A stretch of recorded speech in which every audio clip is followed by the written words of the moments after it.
नमस्कार दोस्तों, आइए जानते हैं हरियाणा की 100% सही 25 बड़ी खबरों को फटाफट अंदाज में। लेकिन उससे पहले वीडियो को एक छोटा सा लाइक जरूर करें। पंजाब में गरजे नायब सैनी, बोले हरियाणा ने केजरीवाल मुंह नहीं लगाया। हरियाणा के मुख्यमंत्री नायब सिंह सैनी वीरवार को पंजाब के सुनाम दौरे पर पहुंचे। यहां उन्होंने आप प्रमुख अरविंद केजरीवाल और मुख्यमंत्री भगवंत मान पर करारा हमला बोला। सैनी ने कहा कि केजरीवाल ने दिल्ली, पंजाब और हरियाणा में झूठे वादों की झड़ी लगा दी, लेकिन हरियाणा की जनता ने उन्हें भाव नहीं दिया। दिल्ली में सत्ता से बाहर कर दिया और अब पंजाब की जनता भी बदलाव चाहती है। उन्होंने कहा कि पंजाब अब भाजपा की ओर उम्मीद से देख रहा है।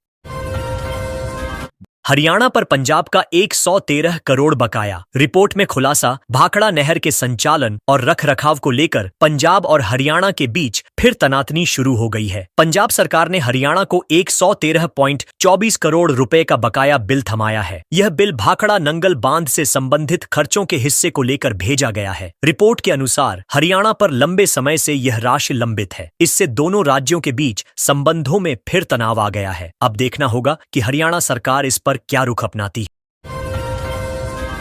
बदमाशों और पुलिस के बीच मुठभेड़, एक पुलिसकर्मी को दांत से काटा। तेजली गांव के पास 3 बदमाशों ने शराब ठेके से पिस्तौल दिखाकर 90,000 रुपये लूट ली। भागते समय बदमाशों की पुलिस से मुठभेड़ हो गई। इसी दौरान एक बदमाश ने पुलिसकर्मी की अंगुली दांत से काट ली और तीनों गहरे गड्ढे में कूदकर भागने लगे। CIA 1 की टीम ने 2 बदमाशों को पकड़ लिया, जबकि तीसरा फरार हो गया। लूट के दौरान बदमाशों ने हवाई फायर भी किया था। पुलिस ने आरोपियों से पूछताछ शुरू कर दी है। जेल से आया फोन, जींद के वकील को बदमाशों ने दी धमकी। जींद में जिला अदालत के एक अधिवक्ता को हत्या के आरोपी ने जेल से फोन कर जान से मारने की धमकी दी। आरोपी पहले भी अधिवक्ता के भाई की हत्या और जानलेवा हमले के मामले में शामिल रह चुका है। वकील ने पुलिस को शिकायत दी, जिस पर मामला दर्ज कर लिया गया है। इस धमकी ने अधिवक्ता के परिवार को डरा दिया है। वकील ने सुरक्षा की मांग की है। घटना से जेल से चल रहे आपराधिक नेटवर्क पर सवाल खड़े हो रहे हैं। 2 दिन बाद शुरू होगा खेल महाकुंभ। हरियाणा में खेल महाकुंभ 2 अगस्त से शुरू होगा। इसकी जानकारी खेल मंत्री गौरव गौतम ने चंडीगढ़ स्थित सचिवालय में प्रेस वार्ता में दी। कार्यक्रम 2 चरणों में आयोजित होगा, जिसमें 15,000 से अधिक खिलाड़ी हिस्सा लेंगे। पहला चरण पंचकूला से शुरू होगा, जहां एथलेटिक्स, बैडमिंटन, हॉकी और बास्केटबॉल के मुकाबले होंगे। मुख्यमंत्री नायब सिंह सैनी उद्घाटन समारोह के मुख्य अतिथि होंगे। दूसरा चरण अगस्त के अंत तक चलेगा। सभी जिलों से खिलाड़ियों की भागीदारी होगी। खाना बनाते हुए फटा सिलेंडर, धमाके के साथ उड़ गई मकान की छत। तलौड़ा थाना क्षेत्र के अलूपुर गांव में सुबह खाना बनाते समय गैस सिलेंडर में आग लग गई और वह धमाके से फट गया। धमाका इतना तेज था कि मकान की छत उड़ गई और सिलेंडर के टुकड़े 50 मीटर दूर जा गिरे। हादसे में घर के मुखिया रवि, पत्नी मंजीत और 11 साल का बेटा रोहित झुलस गए। रवि की हालत गंभीर है। मंजीत और रोहित को छुट्टी मिल गई। दमकल टीम ने आग पर काबू पाया। गांव में घटना के बाद दहशत का माहौल है। कांग्रेस देश के बारे में नहीं बल्कि अपने परिवार के बारे में सोचती है। भाजपा प्रदेश अध्यक्ष मोहन लाल बड़ोली ने कहा कि कांग्रेस हमेशा अपने परिवार के हितों को देश से ऊपर रखती है, जबकि भाजपा राष्ट्रहित में कार्य करती है। वे गुरु कमल कार्यालय में पत्रकारों से बात कर रहे थे। उन्होंने संगठनात्मक मजबूती के लिए जिलों व मंडलों की संख्या बढ़ाने की जानकारी दी। बड़ोली ने कहा कि प्रधानमंत्री नरेंद्र मोदी देश को प्राथमिकता देते हैं और कांग्रेस केवल वंशवाद की राजनीति में उलझी है। बारिश बाधा बनी तो रेवाड़ी पुलिस बनी मददगार। रेवाड़ी पुलिस ने एक बार फिर मानवता और सेवा की मिसाल पेश की है। भारी बारिश के कारण टेट परीक्षा देने जा रही एक छात्रा समय पर केंद्र नहीं पहुंच पा रही थी। 11वीं टीम ने तत्परता दिखाते हुए छात्रा को सुरक्षित और समय पर परीक्षा केंद्र तक पहुंचाया। छात्रा और उसके परिजनों ने पुलिस का आभार जताया। पुलिस की यह कार्यशैली सेवा, सुरक्षा और सहयोग के आदर्श को सच्चाई में बदलती नजर आई। 6 साल से कंडम घोषित स्कूल की बिल्डिंग में पढ़ रहे 558 बच्चे। फरीदाबाद के इंदिरा नगर स्थित राजकीय वरिष्ठ माध्यमिक विद्यालय की बिल्डिंग 6 साल से कंडम घोषित है। फिर भी यहाँ 558 बच्चे जान जोखिम में डालकर पढ़ रहे हैं। छतें जर्जर हैं, दीवारें दरक चुकी हैं और क्लासरूम की हालत खतरनाक है। हाल ही में राजस्थान में स्कूल की छत गिरने से बच्चों की मौत हुई, लेकिन इसके बाद भी फरीदाबाद प्रशासन आंखें मूंदे बैठा है। अभिभावकों में गहरी नाराजगी है और वे जल्द समाधान की मांग कर रहे हैं। हरियाणा में घर बनाना होगा सस्ता, रेत बजरी के दाम कम कर सकती है सरकार। हरियाणा में रेत और बजरी के बढ़े दामों को लेकर आम लोगों को जल्द राहत मिल सकती है। 1 अगस्त को होने वाली कैबिनेट बैठक में खनन नियम 2012 में संशोधन पर विचार होगा। खनन विभाग ने रॉयल्टी रेट और इंटरस्टेट ट्रांसपोर्टेशन फीस में कटौती का प्रस्ताव तैयार किया है। यदि प्रस्ताव पास होता है तो घर बनाने की लागत कम होगी। सरकार का यह कदम निर्माण कार्य से जुड़े आम लोगों और बिल्डरों के लिए बड़ी राहत बन सकता है।